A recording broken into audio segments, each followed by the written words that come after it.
عمرك حسيت انك خلاص هتنفجر وان في حد قالك كلمة بايخة وبصلك بصة سخيفة او شككك في نيتك قدام الناس؟ ساعتها بتحس انك عايز ترد وتثبت انك مش ضعيف، بس هنا تيجي لحظة وتسأل نفسك لو رديت هكسب ايه. واحنا هنا في انتيكا بنحكي عشان نفهم نفسنا، مش نحكم عليها.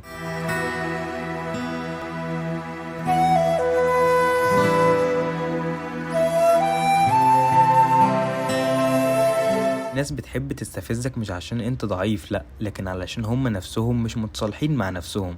وانا بحس ان ده بيبقى نابع من جواهم ومن شخصيتهم.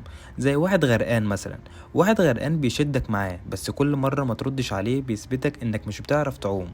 كل ما تختار تهدي تختار انك ما تكونش نسخة من اللي بيستفزك.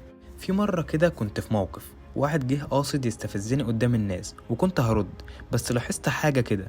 هو مش بيكلمني انا، هو بيكلم صورته المشروخة عن نفسه. اللي بيستفز غيره طول الوقت غالبا مش قادر يستحمل صوته الداخلي.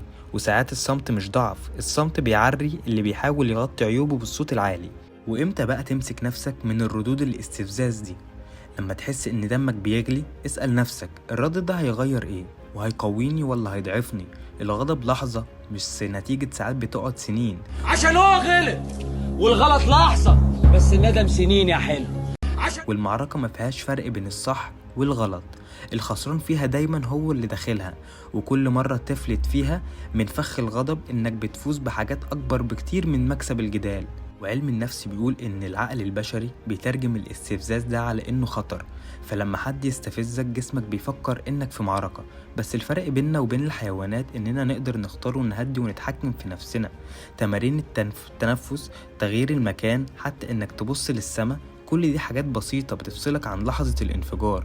اللي يعرف يتعامل مع غضبه بيعرف يتعامل مع الحياة. عارف ان اوقات بيكون اللي بيستفز الناس هو احنا كلمة قلناها من غير قصد ونبرة صوت عالية وتجاهل بسيط، بس لاننا مركزين مع نفسنا فمش بنشوف ده. فلما تحس ان الناس بتستفزك دايما اسأل نفسك مرة، هو انا كمان بعمل كده؟ برضو ادراكك لأثرك على الناس اول خطوة لراحة اعصابك. في النهاية وملخص الحكاية ان اللي بيستفزك مش دايما يستاهل طاقتك. وساعات اكبر رد هو انك تمشي وانت ساكت، مش عشان مش قادر ترد عليه، لكن علشان مش مستعد تخسر نفسك علشان حد تاني. وكل مرة تمسك اعصابك بتقرب من نسخة اهدى واقوى واذكى منك. واحنا هنا في انتيكا بنحكي عشان نفهم نفسنا، مش نحكم عليها.